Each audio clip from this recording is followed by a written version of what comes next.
दोस्तों, मेरा नाम हर्षराज है। आप देख रहे हैं थर्ड यूट्यूब चैनल।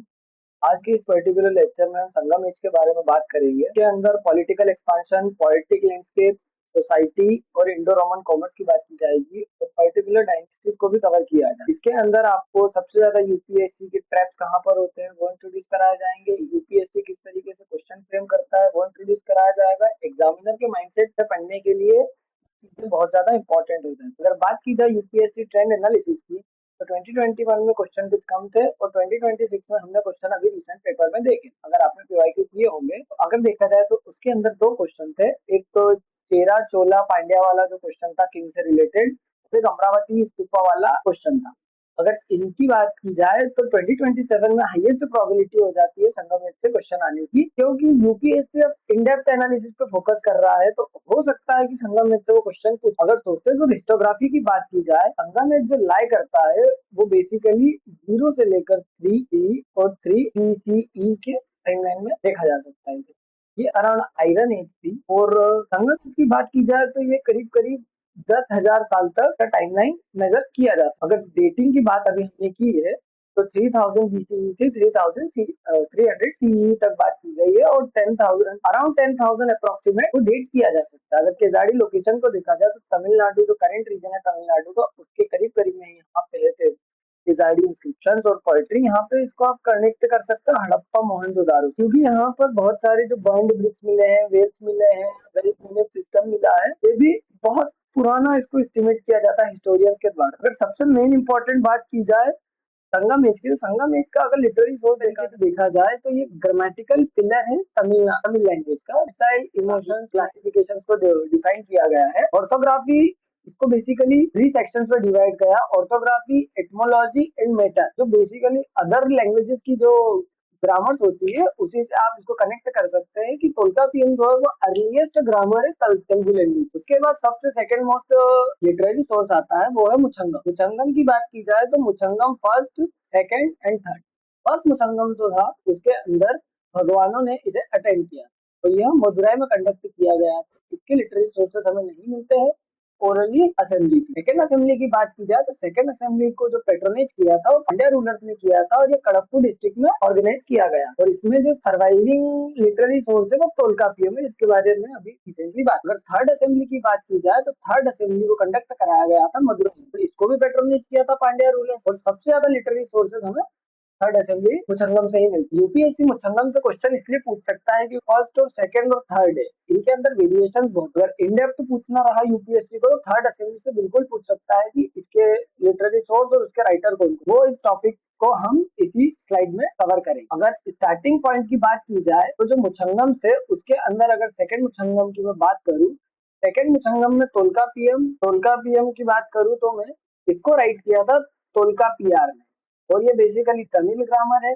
और जो थर्ड सबसे ज्यादा मोस्ट इम्पोर्टेंट अगर कोई मुचंगम होता है जिसके अंदर सबसे ज्यादा लिटरेरी सोर्सेज मिलते हैं, इसके अंदर तमिल लिटरेरी वर्क्स है तवाई, द हिस्ट्री ऑफ संगम है ना। इटू टोगई हो गया बेसिकली। पट्टू तोगई के बाद आप पट्टू पट्टू को देख, पट्टू पट्टू के बाद पथिनी किलकनक्कू को आप देख सकते, शिलापतिगरम जो स्टोरी ऑफ एंकलेट है उसको भी देख सकते हो, और मणिमेखले को भी देख सकते हो। इन चीजों की सारी हिस्ट्री में इसी में डिफाइन करूंगा इस पर्टिकुलर लेक्चर के अंदर। आपको इजी होगा इन्हीं याद करने पर, चाहे तो आप इसकी शॉर्ट स्टोरी भी बनाकर याद कर सकते हो। शॉर्ट स्टोरी में टेलीग्राम चैनल पे अपलोड कर दूं। अगर पट्टू पट्टू की बात की जाए तो पट्टू पट्टू 10 इडियल्स है। इसके अंदर जो सबसे मोस्ट इंपॉर्टेंट है वो पत्नी पलाई और मदुरई कुंजी है। पत्नी पलाई को जो पेट्रोनेज किया था वो चोलाज ने किया था, और जो मदुरई कंजी है इसके अंदर पांड्या के बारे में हमें सोर्सेज मिले। पत्नी पलाई में ये बताया गया है कि करिकाला थे उनका सी एक्सपोर्ट्स में बहुत ज्यादा बेनिफिट, और मदुरई कुंजी के अंदर basically political duties of king की बताई गई है। अगर देखा जाए तो सबसे ज्यादा इंपॉर्टेंट जो हो जाता है वो मदुरई कंजी हो जाता है, क्योंकि पांड्या रूलर्स पे यूपीएससी रिसेंटली बहुत ज्यादा फोकस, 16 पे से क्वेश्चन पूछ लिया उन्होंने, इसलिए अब चोला एडमिनिस्ट्रेशन बहुत ज्यादा इंपॉर्टेंट हो जाता है after that particular literary sources and other sources. अगर नेक्स्ट में बात करूं, नेक्स्ट बात करने के लिए अगर देखा जाए तो हमारे पास है एपिग्राफिकल एविडेंसेस। एपिग्राफिकल एविडेंसेस में देखा जाए तो सबसे पहला जो इंस्क्रिप्शन मिलता है वो पुगलूर इंस्क्रिप्शन मिलता है। पुगलूर इंस्क्रिप्शन जो है वो यहाँ पे आपको तमिलनाडु डिस्ट्रिक्ट के करूर डिस्ट्रिक्ट पर तमिलनाडु स्टेट के जो करूर डिस्ट्रिक्ट है, करूर डिस्ट्रिक्ट के अराउंड 100 किलोमीटर में आपके पुलगुर इंस्क्रिप्शन मिलते हैं। बेसिकली पुलगुर इंस्क्रिप्शन ऐसा कुछ है, इसके अंदर एक केव है, केव के ऊपर आपको ऐसा पूरा यहाँ पे रिटर्न सोर्सेज मिलते हैं। इसके अंदर 3 चेरा जनरेशन के बारे में बताया गया है, और चेरा में जो सबसे ज्यादा इम्पोर्टेंट किंग है वो चेरा सेंगुतवन, जिन्हें हम रेड चेरा भी कहते हैं, उनके बारे में बात करेंगे। पॉलिटिकल एडमिनिस्ट्रेशन की, उनके एक्सपेडिशन की, हिमालय एक्सपेडिशन की, कि बहुत ज्यादा इंपॉर्टेंट हो जाता है यूपीएससी बस। अगर नेक्स्ट सबसे इंपॉर्टेंट बात की जाए तो शिलापति का हमको कनेक्ट करने के लिए इसलिए ज्यादा इंपॉर्टेंट है क्योंकि चेरा सेंगुतवन का सबसे बड़ा रोल इसी में है, और पांड्या रूलर जो है नेदुचेलियन, उनका भी रोल इसी में आता है। इसीलिए जो ये स्टोरी ऑफ एंक्लेट शिलापति को पढ़ना यूपीएससी के लिए बहुत ज्यादा इंपॉर्टेंट हो जाता है, और मेंस आंसर राइटिंग में कोड करने के लिए भी बहुत ज्यादा इंपॉर्टेंट है। शिलापतिगरम की बात की जाए तो इसको लिखा था इलांगो अदिगल ने, जो एक चेरा प्रिंस है।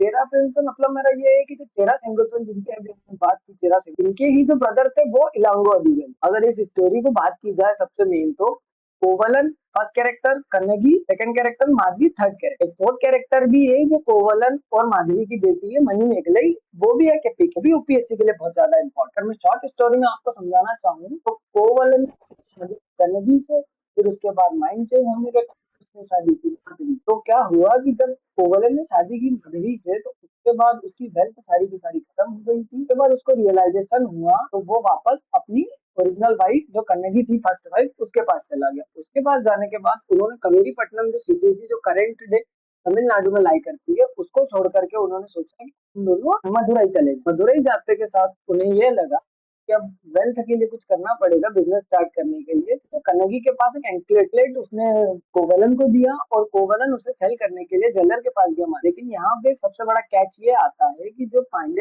पांड्या रूलर था नेदुचेलियन की जो वाइफ थी, उसका भी एंकलेट चोरी हो गया। तो जो पांड्या रूलर्स के जो सेना थी, उन्होंने कोवलन को पकड़ लिया और राजा के सामने पेश किया। तो राजा ने जो वर्डिक्ट दिया वो ये था कि इसे डेथ दी है। देखा जाए तो डेथ सेंटेंस उन्होंने उसको ग्रांट कर। अब डेथ सेंटेंस देने के बाद जब कन्नगी को ये पता चला, तो कन्नगी को इतना ज्यादा गुस्सा आया कि कन्नगी ने पांड्या रूलर को श्राप दे दिया। पांड्या रूलर को श्राप दिया तो पांड्या रूलर जो था उनकी मृत्यु वहीं पर। के बाद उन्होंने मदुरई सिटी को भी एज अ कर्स्ड सिटी श्राप दे दिया, और मदुरई 10 से 15 दिन तक जलती रही। बेसिक स्टोरी ये है इसकी। और इसके बाद क्या हुआ था, सबसे मेन इंपॉर्टेंट बात ये है कि जब कन्नगी ने ये सब किया, तो कन्नगी चेरा का करंट डे केरला वाला रीजन है, यहाँ के पहाड़ों में जाके वो बस गई। और जब चेरा सेंगुतवन को इस बारे में पता चला, तो चेरा सेंगुतवन इनसे इतने प्रभावित हुए कि इन्होंने एक इनके लिए टेम्पल भी बनवाया। टेम्पल बनवाने के साथ साथ इन्होंने एज ए गुड वाइफ इनके स्टेट में क्लासीफाई भी किया।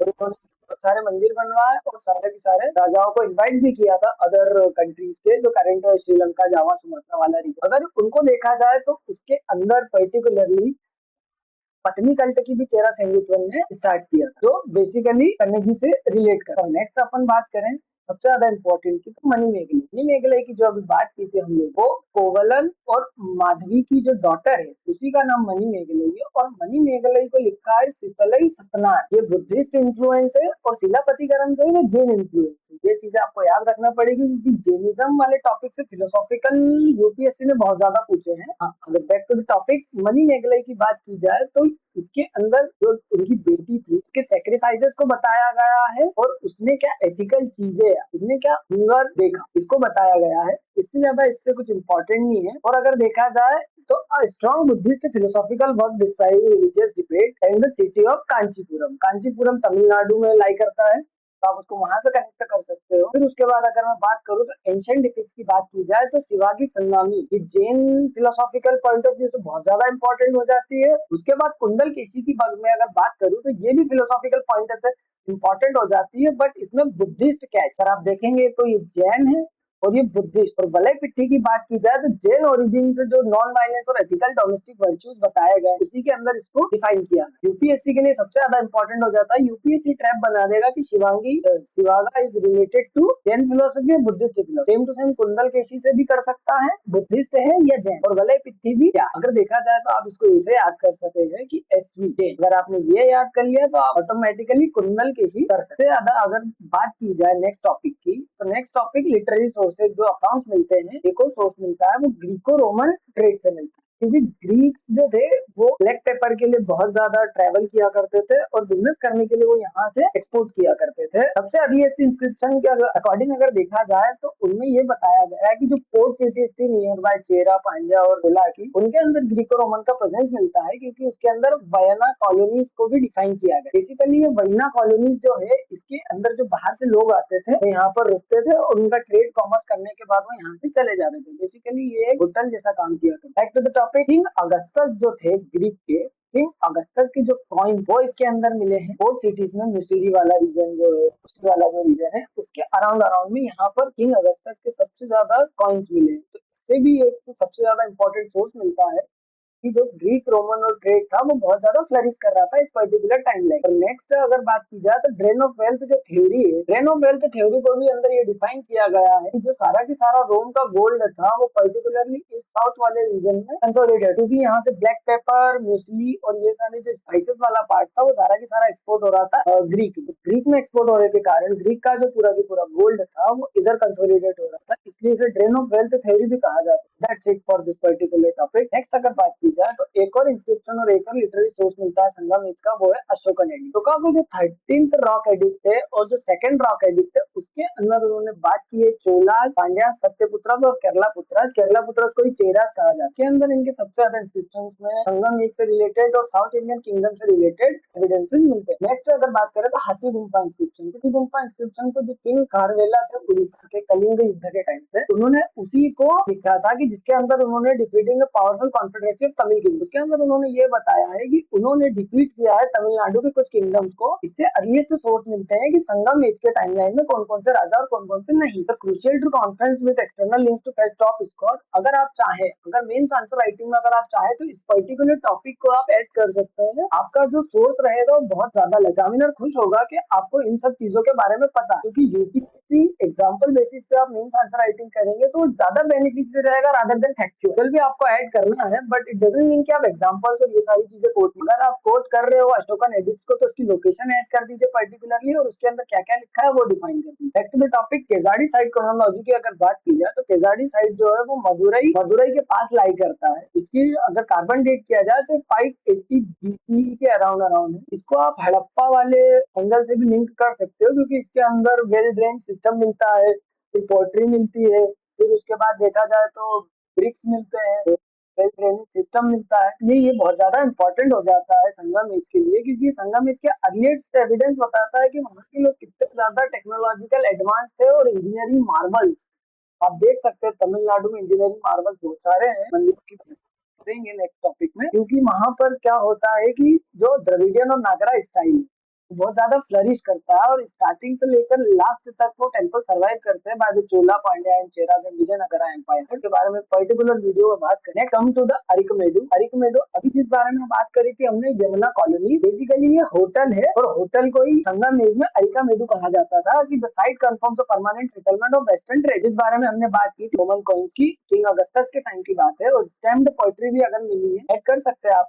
इसके सोर्सेस को अपने टाइमलाइन में। और कोडुमनल जो है बेसिकली ये लोकेशन जो है ये इरोड में है और तमिलनाडु वाला रीजन है। ये बेसिकली एक इंडस्ट्री हब हुआ करता था। इंडस्ट्री हब कैसे हुआ करता था, यहाँ पे आर्टिफैक्ट डिजाइन किए जाते थे। आर्टिफैक्ट डिजाइन करने के साथ साथ यहाँ पे आयरन स्मेल्टिंग भी की जाती, और जो जितना भी ज्वेलरी वाला जो क्रिटिकल पार्ट होता है वो यहाँ पर डिजाइन किया जाता था। आयरन वेपनरी भी डिजाइन की जाती थी, तलवार हो गए, युद्ध की जितनी भी सामग्री है वो यहाँ पर डिजाइन की जाती है। आयरन स्मेल्टिंग की अगर मैं डीपली बात करूँ तो आयरन स्मेल्टिंग के अंदर वो मेटलर्जिकल एडवांसमेंट इंजीनियरिंग जो मार्वलस बोला जा सकता है वो उस टाइमलाइन की ड्यूरेशन में देखा जा सकता है, क्योंकि यहाँ पर जो अशोका का जो पिलर है वो रस्ट नहीं कर, इससे भी एविडेंस मिल सकता है हमें कि वहाँ की टेक्नोलॉजी कितनी एडवांस हुआ, मेटलर्जिकल उन्होंने था ज्यादा कंपाउंड मीटर का नॉलेज। अगर नेक्स्ट टॉपिक की बात की जाए तो सबसे ज्यादा इंपॉर्टेंट हो जाता है किंग। अब अगर हमने हिस्टोरिकल एविडेंसेस कवर कर लिए हैं, डिस्क्रिप्शन कवर कर लिए हैं, उसके जो अर्लीस्ट सोर्सेज जो थे वो सारे के सारे हमने कवर कर लिए, तो अब उन इंस्क्रिप्शंस के अंदर अंदर यूपीएससी क्या क्या पूछ सकता है और क्या क्या नहीं पूछ सकता उन बारे में बात करेंगे। और सोर्सेज के अंदर जो किंग्स रिलेट करते हैं उन किंग्स को भी हम कनेक्ट करेंगे इस पर्टिकुलर सेक्शन में। किंग्स की अगर बात की जाए तो चोला, पांड्या और चेरा जो किंग्स हैं वो सबसे ज्यादा इंपॉर्टेंट हो जाता है संगम एज के लिए, क्योंकि संगम एज इन्हीं टाइमलाइंस के अकॉर्डिंग, इन्हीं किंग्स के अकॉर्डिंग रिवॉल्व। अगर नेक्स्ट सबसे ज्यादा इंपॉर्टेंट बात की जाए तो चेरा थे, इनका जो बेसिकली आप देखेंगे तो एनवलप था वो बो एंड एरो था। इनकी कैपिटल वांजी में थी और इनके पोर्ट जो थे मिसिरी टोंडी, तो वेस्टर्न घाट्स और मालाबार कोस्ट वाला रीजन ये लोग कंट्रोल किया। अगर चोलास की बात की जाए तो चोलास का जो एनवलप था वो टाइगर और इनकी कैपिटल जो थी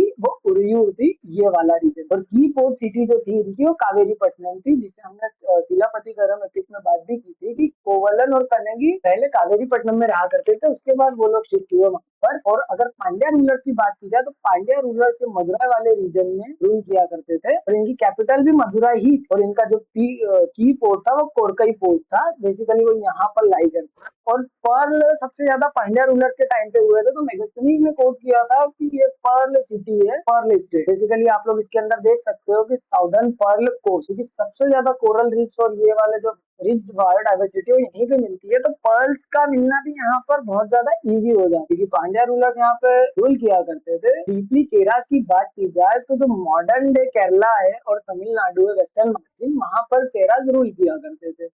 तो अर्लीस्ट नॉन चेरा किंग जो है हमारे लिए वो कुरुक्षेत्र में एक बैटल हुआ था, वहां से उनके जो सोर्सेज, और ये भी पता चलता है कि चेराज ने हिमालयाज में एक्सपेडिशन भी किया था, और हिमालयाज से जो एक्सपेडिशन किया था तो वहां से वो लोग स्टोन लेकर के आए थे। ये भी एविडेंसेस मिलते हैं वहां पर तमिलनाडु के स्टोन देखते हुए। और ये भी बोला जाता है कि उनकी बाउंड्री जो थी वो हिमालय तक थी, यहाँ से लेकर के हिमालय, क्योंकि उन्होंने यहाँ से यहाँ तक एक्सपेडिशन किए थे। तो मैरीटाइम की बात की जाए तो वो जो पर्टिकुलर जो केरला वाला रीजन है, यहाँ पर एक न्यूसिरी पोर्ट है, न्यूसिरी पोर्ट को कंट्रोल किया करते थे एक्सपोर्ट और इम्पोर्ट के लिए डायरेक्टली टू द अलेक्जेंड्रिया के साथ इनके बहुत अच्छे सोर्सेज मिलते हैं और बहुत ज्यादा इनका रिलेशन था वहां पर। अगर नेक्स्ट मैं बात करूं तो सेंगुतवन द रेड चेरा के बारे में।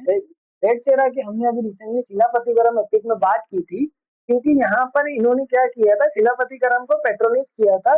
तो चेरा सेंगुतवन थे वो कन्नौजी से बहुत ज्यादा इन्फ्लुएंस हो गए, तो इन्होंने फिर पत्नी कल्ट की शुरुआत की। पत्नी कल्ट की शुरुआत करने के साथ साथ इन्होंने कन्नगी के टेम्पल्स बनवाए। अभी जो हमने बात की हिमालय एक्सपेडिशन की, तो वहां से जो पत्थर लाए गए थे तो यहीं पर कन्नगी के टेम्पल में यूज हुए। इसका एविडेंस हमें शिलापतिगरम में मिलता है, और साथ ही साथ ये एविडेंस भी मिलता है कि जो फॉरेन रिलेशन था जो सेंगुतवन और चेरा, वो बहुत ज्यादा स्ट्रांग था, क्योंकि जो पत्नी कल्ट के बाद जो टेम्पल बनाया गया था, टेम्पल के इनोग्रेशन के टाइम पे गजबाहू जो टू थे वो भी आए थे, जो श्रीलंका के किंग हुआ करते थे पर्टिकुलर स्टेट। उसके बाद अगर मैं बात करूं सबसे ज्यादा इंपॉर्टेंट तो चोलास। चोलास की अगर बात की जाए तो इन्हें ईस्टर्न टाइगर्स भी कहा जाता है। तो सबसे ज्यादा इंपॉर्टेंट पॉइंट ये हो जाता है कि ये वाला जो रीजन है चोलास इसमें रूल किया। इसमें रूल करने के कारण उनका जो था वो एग्रेरियन बेस जो था वो बहुत स्ट्रॉन्ग था, क्योंकि यहाँ पर कावेरी डेल्टा फॉर्म। अगर बात की जाए उनकी कैपिटल की तो उनकी कैपिटल उरयूर थी, बहुत ज्यादा फेमस थी फाइन कॉटन वीविंग के लिए, क्योंकि वहां पर जो कॉटन इंडस्ट्री बहुत ज्यादा फ्लरिश कर रही थी, और जो एग्रेरियन बेस के कारण जो कॉटन को नरिशमेंट और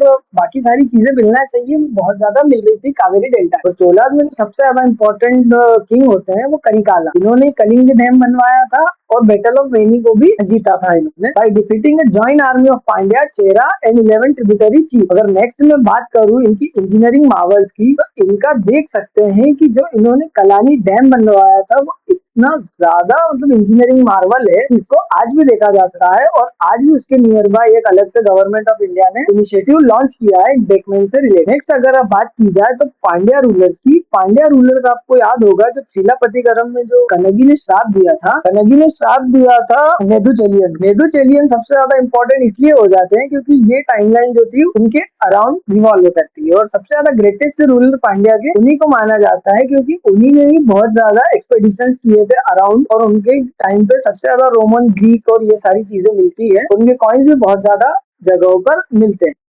एक्सपेडिशन की बात की जाए तो पांड्या नेदुचेलियन ने बहुत ज्यादा एक्सपेडिशन किए थे, और इनके सबसे अर्लीस्ट इंस्क्रिप्शन जो है वो मनुमंगलम इंस्क्रिप्शन मिलता है, जिसके अंदर पांड्या रूलर्स को डिफाइन किया गया है कि इन्होंने कैसे क्या पॉलिटिकल एडवांसमेंट किए, नेचुरल कैपिटल्स को कंट्रोल किया, और उसी के बाद अगर सबसे ज्यादा इन्होंने एक्सपोर्ट किया है रोमन और ग्रीक्स को। और इनका सबसे मेन इंपॉर्टेंट जो पोर्ट था वो यहाँ पर लाई करता है, सॉरी इस वाले रीजन में लाई करता है उनका पोर्ट, जिसका नाम था कोरकई। ये सबसे ज्यादा इंपॉर्टेंट हो जाता है यूपीएससी के लिए, क्योंकि यूपीएससी पोर्ट्स के नाम देकर के आपसे पूछ सकता है कि इसको पेट्रोनेज किसने किया था और एक्सपोर्ट किस कंट्री से किया जाता था। 3 कॉलम क्वेश्चन पूछा जा सकता है। यहाँ पे किंग का नाम लिख देगा, यहाँ पे पोर्ट लिख देगा, और यहाँ पर किस कंट्री से किया जाता था उससे पूछ सकता है और मैच द कॉलम दे देगा। तो ये सबसे बड़ा बिगेस्ट ट्रैप हो सकता है यूपीएससी के लिए। As I am predicting for 2027 ये बहुत ज्यादा आपको फोकस करने वाली जरूरत है इसको। रेदुचेलियन जिसके बारे में अभी हमने बात की थी, इन्होंने सबसे मोस्ट इंपॉर्टेंट जो इनका फेमस बैटल है वो बैटल ऑफ तलाई लंगनम है, जिसके अंदर इन्होंने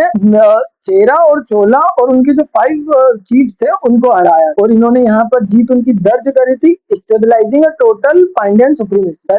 तलाई लंगनम बैटल को ऐसा देखा जा सकता है कि ये वाला जो रीजन है इसको चोलाज रूल कर रहे थे और इसको पांड्याज रूल कर रहे थे। तो यहाँ पर इन्होंने क्या किया था, चेरा वाला जो रीजन और जो चोला वाला रीजन था इनके साथ युद्ध हुआ था बैटल ऑफ तलाई लंगनम। तो इनको इन्होंने हरा दिया था और पूरा की पूरा पांड्या रूल को स्टैब्लिश किया था एज ए पांड्या सुप्रीमेसी। ये वाला पूरा रीजन जो था वो पांड्या रूल के अंडर में आ चुका था इस टाइमलाइन के ड्यूरेशन में। अगर इसके अर्लीस्ट एपिग्राफिकल आप बोलेंगे किसमें मिलते हैं, तो अर्लीस्ट एपिग्राफिकल एविडेंसेस इसके हमें मदुरई कंजी में मिलते हैं, जिसके बारे में हमने बात की थी। ये one of the important point हो जाता है क्योंकि ये पट्टू पट्टू के अंदर लिखा गया मदुरई कंजी और इसके बारे में हमने बात भी की थी कि इसे पांड्या रूलर्स ने पेट्रोनेज किया। अगर नेक्स्ट हम सबसे ज्यादा इंपॉर्टेंट बात करें तो लोकल चीफ्स की बात, क्योंकि ये बहुत ज्यादा इंपॉर्टेंट हो जाता है उनके अराउंड चेरा चोलास और इन्होंने कहाँ कहाँ पर क्या क्या बफर स्टेट्स थे उनके। वेलार वेलियर जो था वो सेमी इंडिपेंडेंट ट्राइबल स्टेट बोला जा सकता है इसको, किंग रूलर बोला जा सकता है बेसिकली, क्योंकि ये बफर था बिटवीन जो बाकी सारे के सारे किंग्स थे उनके भी। Kizhar headman clan based village headman को बोला जाता था। किजार बेसिकली देखा जाए तो एक इलेक्शन प्रोसेस हुआ करती थी इसके अंदर, जिसके अंदर सारे के सारे गांव वाले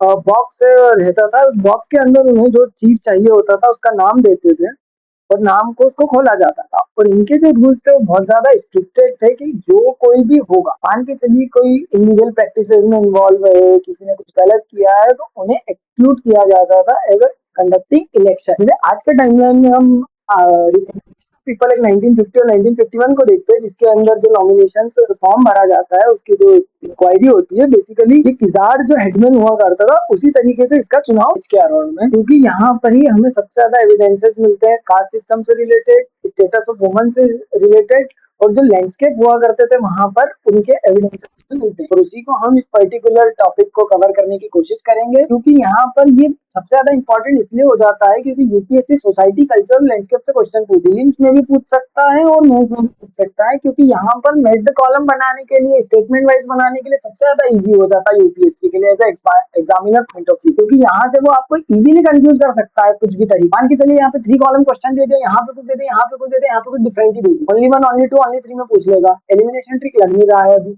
रिसेंट के अगर पेपर्स में देखा जाए तो। अगर नेक्स्ट सबसे ज्यादा इंपॉर्टेंट बात करें तो हम लैंडस्केप से स्टार्ट करेंगे इस टॉपिक को, क्योंकि सबसे ज्यादा यूपीएससी यहाँ से क्वेश्चन पूछने की हाईएस्ट प्रोबेबिलिटी हो जाती है, क्योंकि करंट अफेयर में होने के कारण। क्योंकि अभी अर्लीस्ट जो था वो चोला से रिलेटेड, जो प्रधानमंत्री मोदी जी गए थे वहां पे इंस्क्रिप्शन मिलते हैं, कॉपर प्लेट इंस्क्रिप्शन, अभी जो रिसेंटली यूपीएससी 2026 प्रीलिम्स के पहले मिलता है। तो इसलिए ये वाला जो सोशल कल्चर और लैंडस्केप वाला टॉपिक है ये संगम एज के लिए बहुत ज्यादा इंपॉर्टेंट हो सकता है, क्योंकि किंग्स वाला पार्ट तो आप याद कर लोगे, लेकिन बेसिकली अगर मैं आपको आसान भाषा में बोलना चाहूँ तो आपको इसको कंटिन्यूअसली रिवाइज करके पूरा याद करना पड़ेगा, तब जाके आप इसका क्वेश्चन अटेम्प्ट कर पाओगे। इसलिए हम स्टार्ट करेंगे लैंडस्केप वाले सबसे इम्पोर्टेंट। उन टाइमलाइन में जो पर्टिकुलर लैंडस्केप था उनको किस किस नामों से प्रोनाउंस किया जाता था और उनके नाम क्या क्या थे और उनके एडवांटेजेस और डिसएडवांटेजेस क्या थे और ऑक्यूपेशन क्या हुआ करते, इसलिए ये बहुत ज्यादा इंपॉर्टेंट हो जाता है। तो चलिए स्टार्ट करते हैं। कुरुंजी कुरुंजी जो है वो लैंडस्केप हिली और फॉरेस्ट रीजन्स को बोला जाता था। इसके अंदर हंटिंग और हनी गैदरिंग सबसे ज्यादा मोस्ट प्राइमरी ऑक्यूपेशन किया जाता। और जो मुलाई की बात की जाए तो मुलाई पेस्टोरल वुडलैंड्स हुआ करते थे, जिसके अंदर कैटल हर्डिंग और डेयरी जो इंडस्ट्री थी वो बेसिकली उसके अंडर में आती थी। मरुतम की बात की जाए तो मरुतम जो था वो फर्टाइल रिवर प्लेन हुआ करता था। मान के चलिए कावेरी रिवर हो रही है तो कावेरी रिवर की जो एक साइड में फर्टाइल प्लेन्स है वो सबसे ज्यादा इंपॉर्टेंट हो जाता था एग्रेरियन बेस के लिए, क्योंकि यहाँ पर जो इस टाइमलाइन था यहाँ पर पैडी कल्टीवेशन सबसे ज्यादा हुआ था। अगर नेतल की मैं बात करूँ तो नेतल सबसे ज्यादा बाउंड्री से रिलेटेड हो जाए। तल से आप इसको कनेक्ट कर सकते हो कि तल से आप कनेक्ट कर सकते हो इसको कि भाई ये जो था वो कोस्टल बाउंड्रीज को डिफाइन किया करता था, इसलिए इसका नाम जो प्रोनाउंस किया करते थे वो नियताल किया करते थे। अगर नेक्स्ट बात करें पलाई की, जो हम इसके अंदर बेसिकली एरिड और ड्राई जोन को डिफाइन कर सकते हैं कि भाई डेजर्ट कहाँ पे है, सूखा कहाँ पे है, बंजर जमीन कौन सी है, इससे रिलेटेड सिर्फ बात की जा सकती है। क्योंकि ये वाला जो पर्टिकुलर जो बंजर एरिया था और ये था कि संगम एज के जो लोग थे वो बहुत ज्यादा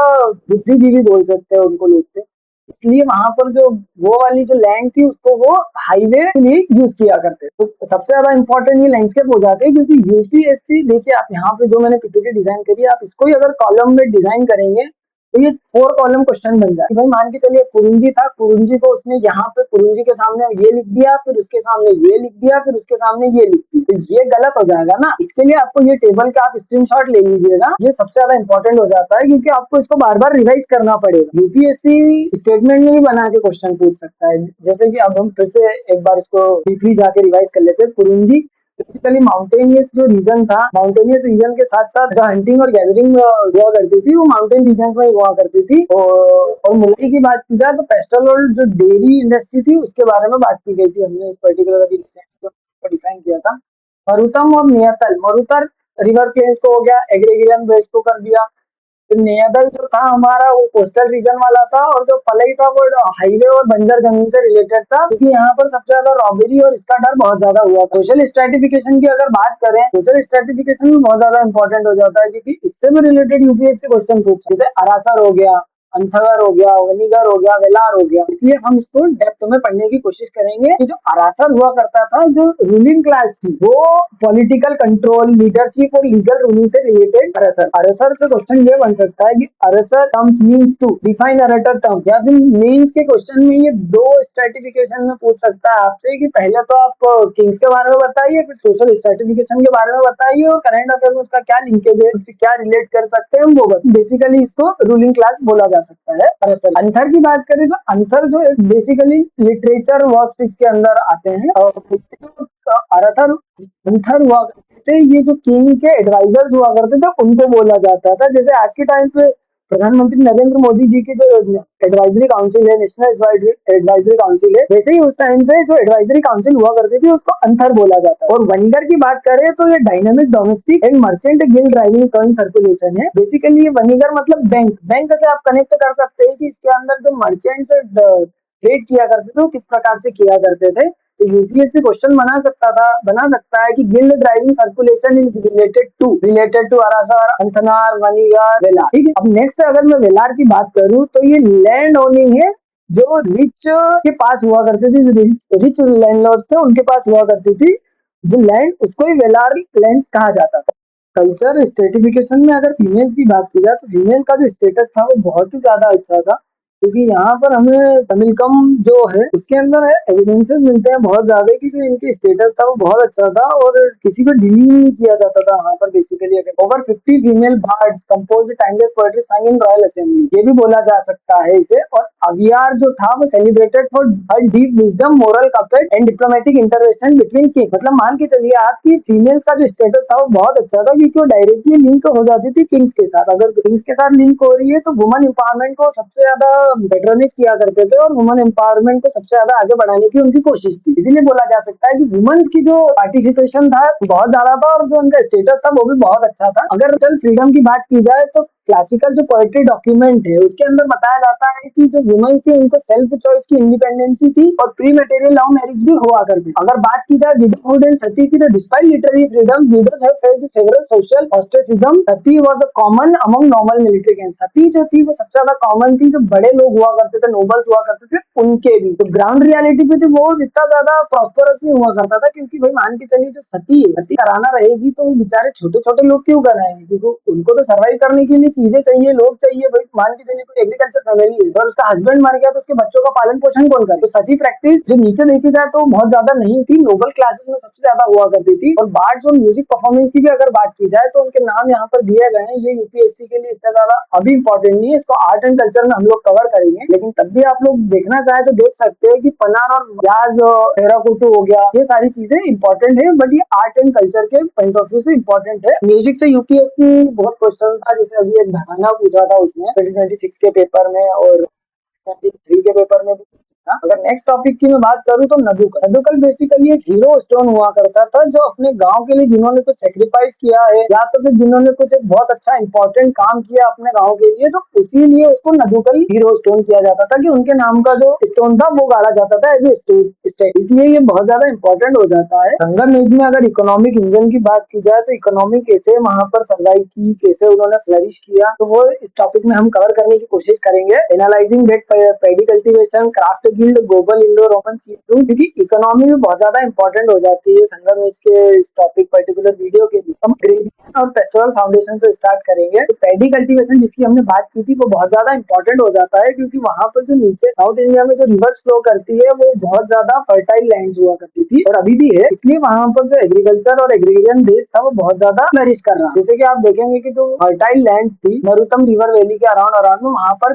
पेडी कल्टीवेशन बहुत ज्यादा हुआ करता, इसलिए पेडी कल्टीवेशन बहुत ज्यादा इंपॉर्टेंट हो जाता है। और वहां पर कॉम्प्लेक्स वाटर स्टोरेज के हमको अर्लीस्ट एविडेंसेस भी मिलते हैं और कैनल नेटवर्क भी मिलते हैं, वहां पर इरिगेशन मेथड्स कैसे की जाती थी, डबल क्रॉपिंग पैटर्न को कैसे फॉलो किया जाता था, इसलिए बहुत ज्यादा ये इंपॉर्टेंट हो जाता है यूपीएससी पर्सपेक्टिव के लिए। अगर पेस्टोरल वेल्थ की बात की जाए तो अभी रिसेंटली जो हमने टर्म देखी थी उससे रिलेट कर सकते हैं हम पेस्टोरल से, जैसे मुलाई कैटल ओनरशिप, जो बेसिकली देखा जाए तो इसके अंदर जो डोमेस्टिकेशन वाले जो एनिमल थे उनको मार्क भी किया जाता था एज अ प्रॉस्पेरिटी और were the standard procurer to major military horses हो गए बेसिकली, तो बहुत सारे जो डोमेस्टिकेशन में हाथी हो गए तो उनको मार्क किया जाता था इस पर्टिकुलर इकोनॉमी में, तो यहाँ पे ये इंपॉर्टेंट हो जाता है। और क्राफ्ट स्पेशलाइजेशन की अगर बात की जाए तो कॉटन वीविंग इंडस्ट्री सबसे ज्यादा फ्लरिश कर रही थी, ब्लैक स्मिथ जो हमने आयरन स्मेल्टिंग और इन सब चीजों की बात की थी, शिप बिल्डिंग प्रोसेस तो बढ़ना ही थी क्योंकि ये बहुत कॉमन सी बात हो जाती है कि मान के चलिए आप पूरा की पूरा अगर आपका जो स्टेट है वो यहाँ कोस्टल रीजन के अराउंड में है तो आप लोगों का जो ट्रेड है वो बहुत ज्यादा हो रहा है, इम्पोर्ट एक्सपोर्ट बहुत ज्यादा हो रहा है, तो आपकी जो शिप बिल्डिंग इंडस्ट्री रहेगी बहुत ज्यादा स्ट्रॉन्ग रहेगी, तो ये तो बहुत कॉमन पॉइंट हो जाएगा। और कॉटन वीविंग बहुत कॉमन पॉइंट हो जाएगा क्योंकि आप एग्रीकल्चर से कनेक्ट कर सकते हो। रही बात ब्लैक स्मिथ और इसी तो शिप बिल्डिंग में जो मेटल्स यूज होते हैं, शिप बिल्डिंग के अलावा जो वेपनरी यूज होती है उसके अंदर ब्लैक स्मिथ का बहुत ज्यादा इंपॉर्टेंट पॉइंट हो जाता है क्योंकि संगम एज की जो टाइमलाइन है वो आयरन एज के अराउंड, आयरन एज के बाद से स्टार्ट हुई थी, हिस्टोरिकल्स का ये बोलना है। इसलिए जो ब्लैक स्मिथ जो थे वो पर्टिकुलर टाइम तक ग्रो किए, फिर उनके बीच में एक स्टेगनेंट ग्रोथ आई, इसी के कारण ब्लैक स्मिथ बहुत ज्यादा इंपॉर्टेंट हो जाता है मेंस के पर्सपेक्टिव के लिए। मैरीटाइम इंडो रोमन कॉरिडोर्स की अगर बात की जाए तो इस पर्टिकुलर संगम एज के टाइमलाइन में हमने जो बात की थी वो पोर्ट्स की बात की थी, मिस्री हो गया, टोंडई हो गया, कोरकई हो गया। पोर्ट्स इसलिए ज्यादा इंपॉर्टेंट हो जाते हैं क्योंकि साउथ इंडिया वाला रीजन है, यहाँ पर ब्लैक पेपर, सी पर्ल्स हो गए, फाइन टेक्सटाइल्स हो गए, ये एक्सपोर्ट हुआ करते थे। और इंडो रोमन कॉरिडोर्स की बात करें तो सबसे ज्यादा इंपॉर्टेंट पॉइंट इसके अंदर ये हो जाता है कि वो इम्पोर्ट एक्सपोर्ट कौन कौन से पोर्ट से किया, जैसे कि मिस्री पोर्ट हो गया, टोंडई पोर्ट हो गया, कोरकई पोर्ट हो गया, ये बहुत ज्यादा इंपॉर्टेंट हो जाता था क्योंकि इन्हीं पोर्ट के माध्यम से जो साउथ इंडियन किंगडम्स थे वो ब्लैक पेपर, सीपल्स और फाइन टेक्सटाइल या कॉटन प्रोड्यूसर्स को एक्सपोर्ट किया करते थे। और यहाँ पे जो ज्योग्राफी अगर देखी जाए तो ये एग्रीकल्चर पॉइंट ऑफ व्यू से बहुत ज्यादा इंपॉर्टेंट हो जाता है। उसके बाद अगर देखा जाए तो ये वाला जो इंडियन ओशन वाला जो रीजन है, बे ऑफ बंगाल, अरेबियन सी वाला, ये बहुत ज्यादा इजी रूट हो जाता है रोमन और ग्रीक्स के लिए कि यहाँ से ट्रेवल करे और यहाँ से वापस रिटर्न अपनी कंट्री में। ड्रेन ऑफ वेल्थ थ्योरी की हमने रिसेंटली बात की थी, वो बहुत ज्यादा इंपॉर्टेंट है, उसको रिवाइज करते रहना। जैसे एक और ये वाले ड्रेन ऑफ वेल्थ की डेफिनेशन आ गई है इसके अंदर कि जनरली उस टाइम पे ब्लैक पेपर और जो स्पाइसेस थे वो गोल्ड का काम किया करते थे दूसरी कंट्रीज के लिए, तो सबसे ज्यादा जो रिसोर्स रिच कंट्री थी वो south Indian kingdom. South Indian kingdom के कारण जो रोम और ग्रीक में उसकी डिमांड बहुत ज्यादा हुआ, इसलिए जो रोम का और ग्रीक का जो गोल्ड था वो पूरा की पूरा कंसोलिडेट हो गया था साउथ इंडियन किंगडम्स में, इसलिए इसको ड्रेन ऑफ वेल्थ थ्योरी भी बोला जाता है क्योंकि इसी के बाद जो रोमन एम्पायर था वो डेफिसिट में, ट्रेड डेफिसिट में जाने लग गए थे, जो आज हम उसको पढ़ते हैं ट्रेड डेफिसिट के बारे में इकोनॉमी में। इसका फॉर्मूला आप लोग देख सकते हैं, not very important for the UPSC, mains में चाहो तो कोट कर सकते हो बट इतना कोई जरूरी नहीं। अब अगर इनलैंड ट्रेड एंड मार्केट्स की बात की जाए तो बार्टर सिस्टम और करेंसी सिस्टम चलाकर, भाई long distance trade utilises gold coins, regional domestic barter traded salt and paddy as core medium of exchange. Currency जो थी वो यूज होती थी बाहर लॉन्ग डिस्टेंस जो ट्रेड कर रहे हैं, आप मान के चलिए यहाँ से यहाँ जाना है, यहाँ से यहाँ जाना है, तो आप उसके टाइम पे गोल्ड कॉइन को कैरी करके जा सकते। लेकिन रीजनल जो लोक मार्केट हुआ करता था वहां पर अगर आपको ट्रेड करना है तो आप बार्टर सिस्टम से ट्रेड कर सकते हैं, traded salt and paddy as core medium of exchange. नलंग डोमेस्टिक मार्केट की अगर बात की जाए तो ज्यादा अर्लीस्ट एविडेंसेस के अकॉर्डिंग जो मिलता है डे मार्केट और नाइट मार्केट। डे मार्केट को संगम एज के टाइम पे नलंगड़ी कहा जाता था और नाइट मार्केट को अलंगड़ी कहा जाता था। ये प्रोटेक्ट किए जाते थे रॉयल आर्मी के द्वारा। बेसिकली आप सिंपल मार्केट टर्म्स में डिफाइन कर सकते हैं कि डे मार्केट का नाम नलंगड़ी था, नाइट मार्केट का नाम अलंगड़ी था। पॉलिटिकल एडमिनिस्ट्रेशन एंड मिलिट्री की अगर संगम एज के टाइमलाइन में बात की जाए तो ये सबसे ज्यादा इंपॉर्टेंट हो जाता है। पॉलिटिकल एडमिनिस्ट्रेशन था वो बेसिकली किंग जो हुआ करता था वो मोनार्क, बेसिकली इलेक्शन वाला पॉइंट ऑफ व्यू कोई नहीं। मोनार्की जो थी वो हेरिडिटरी थी कि भाई राजा का बेटा ही राजा का बेटा जो बेटा था उसको कोमहन कहा जाता था। और अवई जो है वो रॉयल कोर्ट हुआ करते थे जो acted as a highest judicial body like a supreme court और सेंट्रल एडमिनिस्ट्रेटिव ऑफिस। अगर नेक्स्ट हम काउंसिल्स की बात करें तो सबसे ज्यादा प्रधानमंत्री नरेंद्र मोदी है पॉलिटी के अकॉर्डिंग 15% काउंसिल ऑफ मिनिस्टर रख सकते। जैसा कि संगम इसके टाइमलाइन में भी होता था, जिन्हें हम